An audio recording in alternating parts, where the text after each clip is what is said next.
marilah kita masuk ke substansi menjadi ikro menurut arti bahasa itu adalah membaca yang dimaksud dalam ikro ini adalah membaca situasi yang beraneka ragam.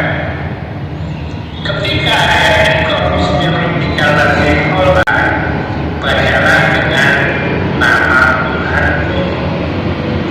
Jemaah rahimahullah, sebetulnya ikro ini berasal dari Quran yang berarti menghimpun.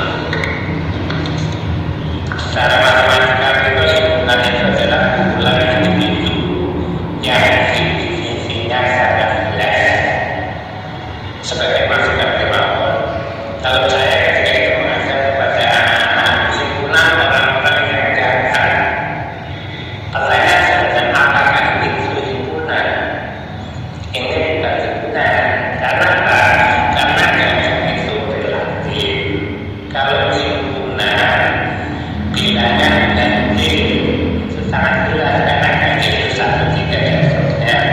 Bapak yang berahmati oleh Allah, saya ambil contoh ikro yang artinya tadi menghimpun. Contohnya A, ya, ada spasi K, ada spasi U.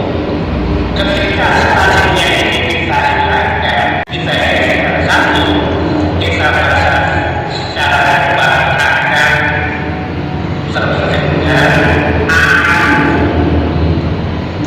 Saya yang dibisarkan oleh spasi S-A-I-A masing-masing terdiri dari 4 huruf. Ketika kita baca secara cepat, maka itu akan terdengar satu kata saya.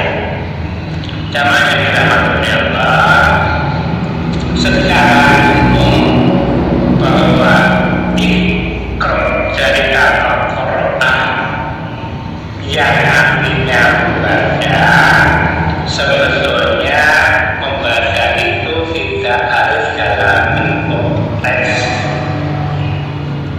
Jamaah rahimahullah, contoh yang lain, mungkin panjenengan sudah terlalu sering baca setiap hari.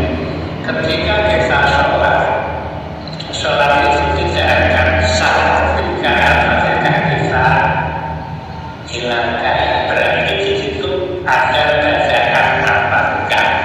Pertanyaannya, apakah di muka dengan ada teks?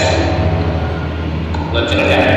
Nah, inilah yang dimaknai di dalam tafsir al-Isbah bahwa membaca itu tidak harus dalam bentuk teks. Jemaah rahimahullah, sedikit cuplikan yang